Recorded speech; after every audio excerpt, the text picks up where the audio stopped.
Eh? Why wouldn't he say anything? Catherine sobbed, fearing the worst. Guijem cleared his throat and spoke hesitantly. Could you, repeat that? Her face.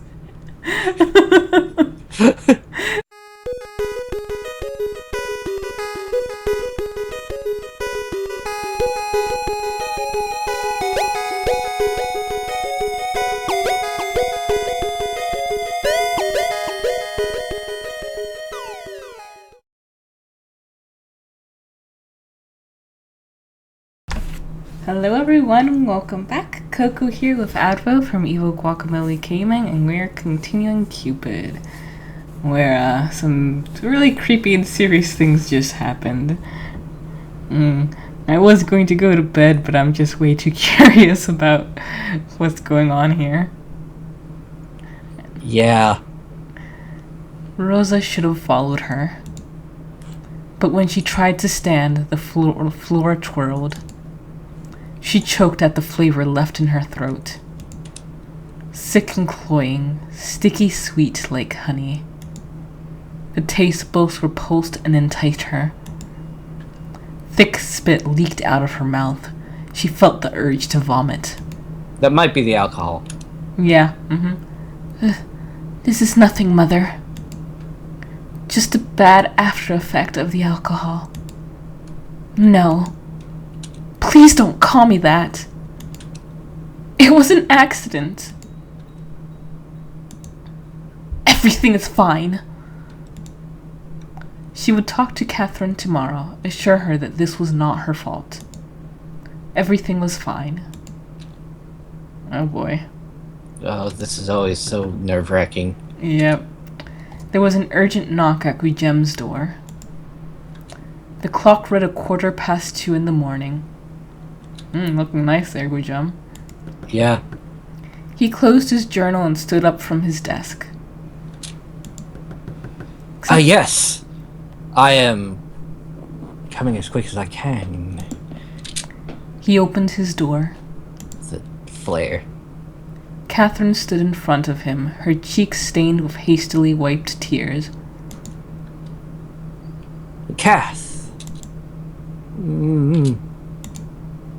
Can we all hear me? Can we talk? She's sobering up.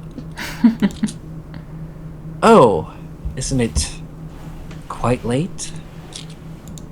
Please. It's urgent. Alright. Guijem led her inside. It's a hell of a bedroom. Lady, you smell like my vintage bottle of Boo-Go-Gurn. my Boo Yogurt. Yeah. Did you get so drunk that you actually thought of apologizing first?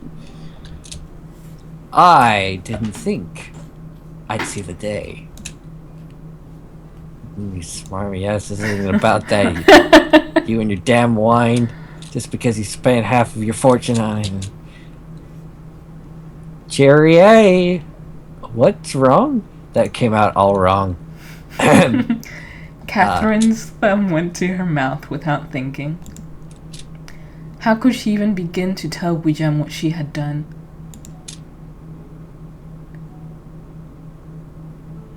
Honey, I was really upset with you today. So despite my good sense, I went and got myself drunk. This time I dragged Rosa along with me. Things have a tendency to go out of hand when alcohol is involved, as you know. Long story short, I came onto Rosa, so she does sort of understand. Yeah. You know Rosa, the girl who is almost like my sister?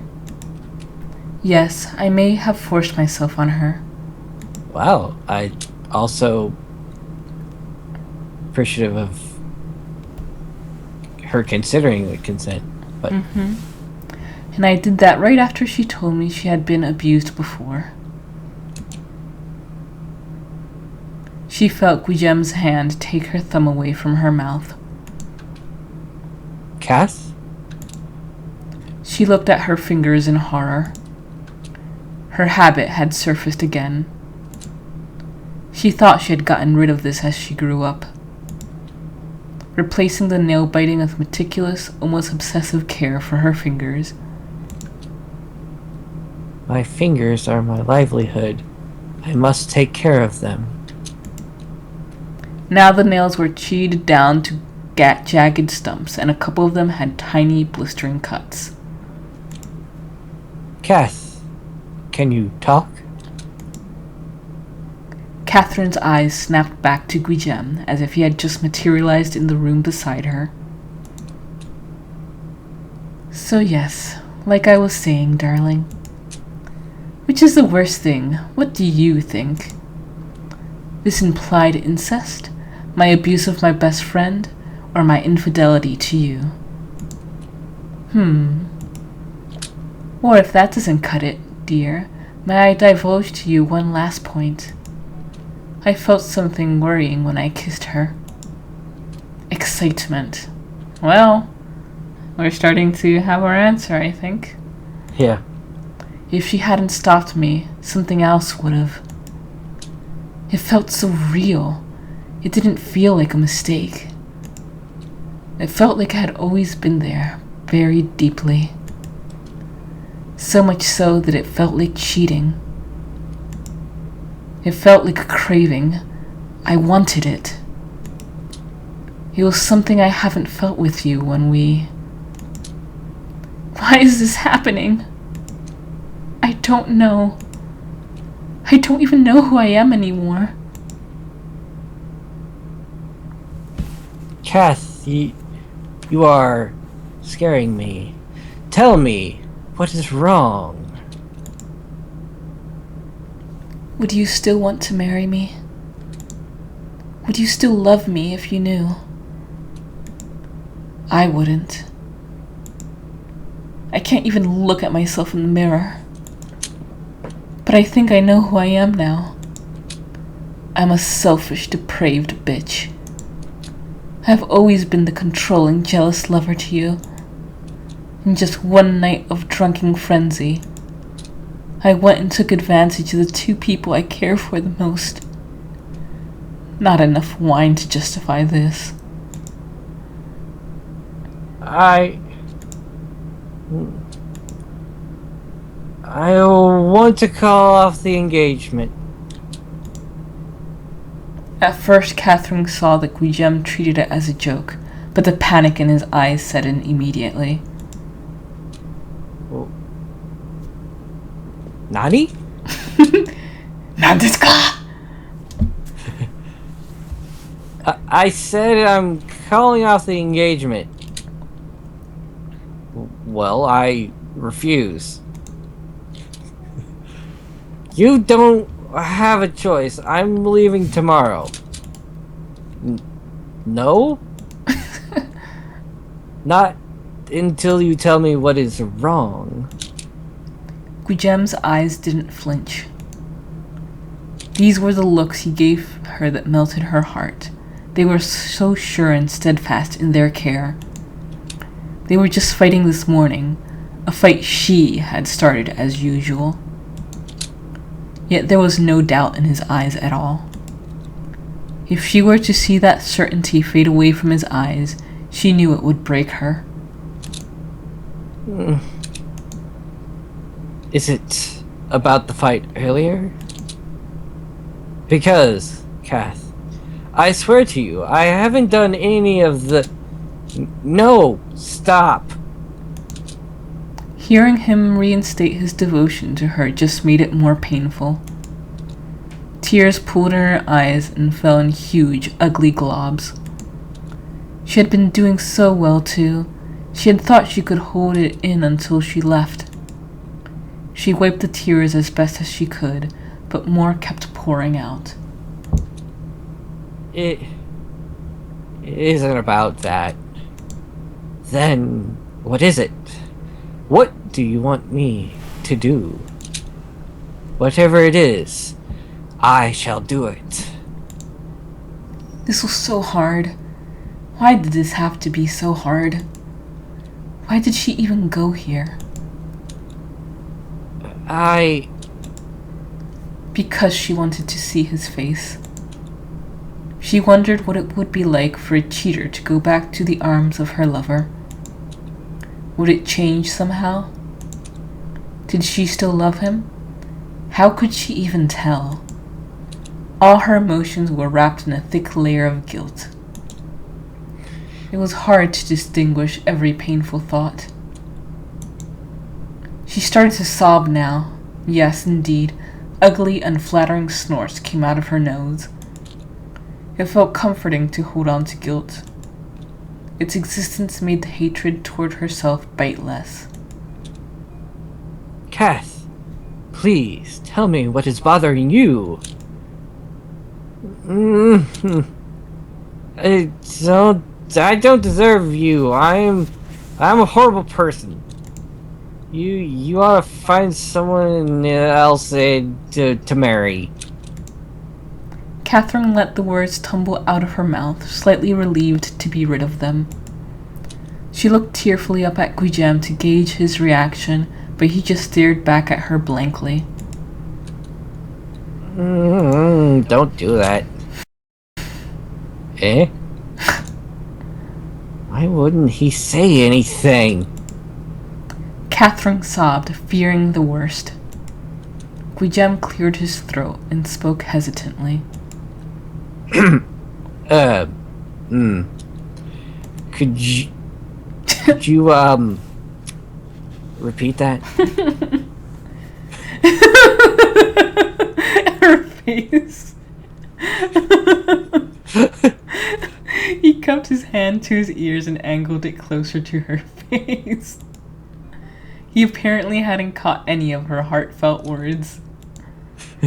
She mumbled them together. She can't blame him. Catherine snarled angrily at him. Vakades, I'm having a breakdown here. The least you could do is listen to what I'm saying. The least you can do is translate literally gibberish. Like I didn't understand it. Like you kind of mumbled really soft. My hearing isn't what it used to be 100 years ago when I was formed as a succubus demon. Shit. I never get enough sleep and then I let things out. I said you ought to find someone else because I'm a horrible person. Guijem pulled her to him. Get over here. Sorry, there's just something about the visual there. It just felt very... Mortal Kombat. Yeah. Oh, that's it? Whatever made you think that I'll accept that reason? Catherine's tears soaked his shirt. You don't even know what I've done. Then tell me, is it something that has good details in it? I like details. Was it sapphic? Please tell me it's sapphic. Sapphic, with his fingers crossed. I do want to count how many times sapphic has been said in these episodes. It's starting to lose all meaning. You'll hate me, I guarantee it. Did you punch a baby? That'd be pretty cool. No. The inside joke made her laugh out of the blue. She buried her face in his chest in a half-soft, half-laugh. Suddenly, her doubts were cleared. Suddenly, she didn't want to marry anyone else. Catherine's arms tightened around Guijem's waist. I've been taking you for granted, haven't I? I've been arrogant, expecting you to always adjust to me and my whims. A new fervor sprung out of her love for him. I don't deserve you right now, but I'll work on that. if you give me another chance. For, This continues the not actually getting at any problem. yeah. Because you actually have to say these things. Well, maybe they will, since she's saying. Yeah, maybe they will. First, she would tell him what she had done. Then it would be up to him if he still wanted her. He deserved that decision. What I did. But Guillem stopped her with a kiss on her forehead. No. No. Why?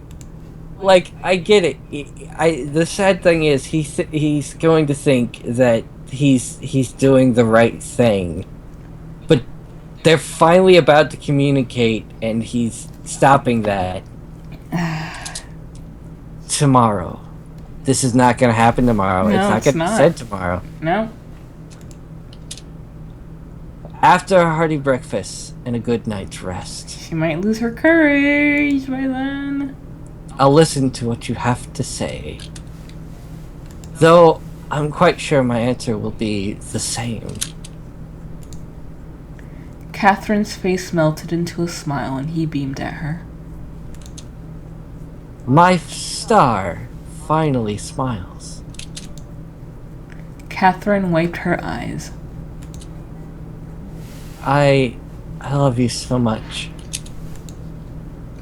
She sighed with content, part of her anxiety put to rest. I do. I really do. She whispered that last one under her breath, as if trying to console herself. Guillermo. Yes. Dear. Will you make the mad heterosexual love having to me? Guillem's brows shot up in surprise. Like now? Yes. This is gonna be really uncomfortable. No. Well, if you're not ready, later is also fine. He's gonna be ready. or tomorrow. But since it's already morning, then technically it's today, right? Guillem's head tilted slightly, an amused smirk plastered on his face. Please, take me seriously, Guillermo. That manic face again.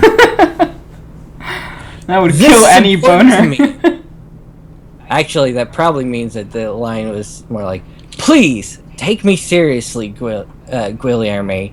This is important to me. I have to know.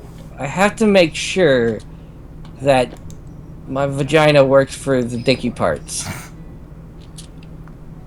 Make sure of what? Well, see, you would know that if you let me explain things to you first. Catherine, is this involving something of possibly sapphic nature? Sapphic nature, something sapphic, and once more for good measure, sapphic. Yeah. Really hear me. Oh, that's you. Oops. Guillem held her hand. I think you are tired. And just a little itty bit bear me. You drunk. More than usual, I mean. But this is what we will do. Guillem guided the woman to the bed and sat her down. We are going to lay on the bed. I'm going to pat your hair until you fall asleep. I shall skip work today. Have that trifling little talk. I think that's coming out. Condescending. I think he is meaning that he's trying to imply that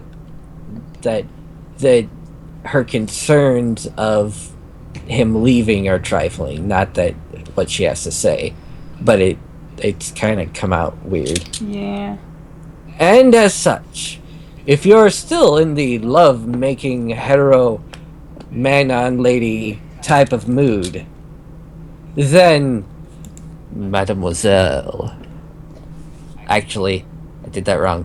Madame Moiselle, I will take you up on your offer. Catherine's eyes moistened, but this time they were happy tears. I love you. This is actually something that I can really appreciate that Guillermo is doing, is that he can recognize that this is very out of sorts for her to just be like, make love to me. It's like something is not. He sees she's very vulnerable right now. Yeah, she's vulnerable and she's not doing it for the right reasons. And so I'm not going to take advantage of that. Yeah. And that's actually rather impressive. Mm-hmm. Good on ya.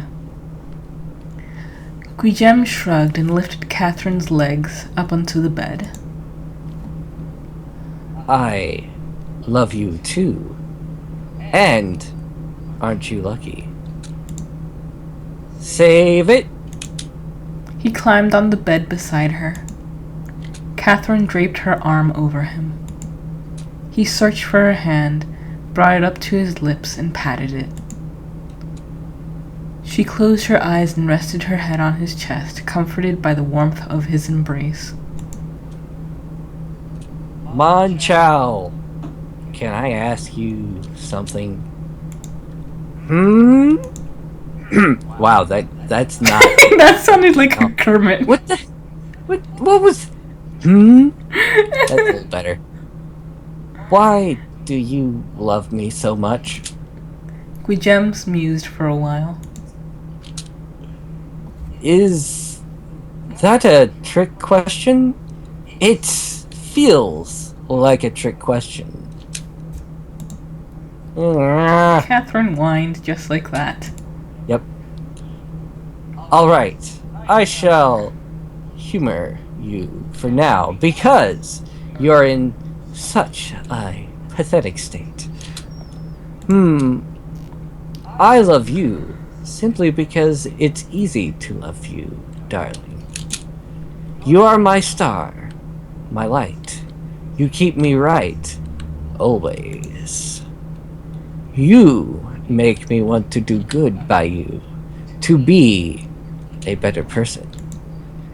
You aren't even my wife yet, but the townspeople are already calling you their lady. I may have to hand you the marquisdom myself. That is only because everyone in town knows who I am. Oh, I wonder why that is. Is it because you help sell vegetables in the marketplace on weekends? Or because you conspire with my cooks to hold impromptu picnics with the locals? I was waiting for you to read. I've been holding both sides of this conversation, and all of a sudden I was waiting for you to... You know about that? One can only sneak out that much food without getting noticed, madame. It amuses me how the servants cover for you upon inquiry as well. It was my idea. They're not to blame. I know, darling. I know. And I'm gonna pause you right there since we're going over time. But things ending here. Thank you guys for joining us. This is back and forth in terms of like, highs and lows. This is great. This is awful. We have an abusive relationship with this game. Yeah, we're the ones who are being abused. They keep giving us what we want, and then they take it away, and then we have to deal with that. And they're like, "Oh, it's okay. Everything will be better. Here, look how beautiful this is." Then they take it away again, and they just keep doing that, and we're dedicated to them because of it. Yep.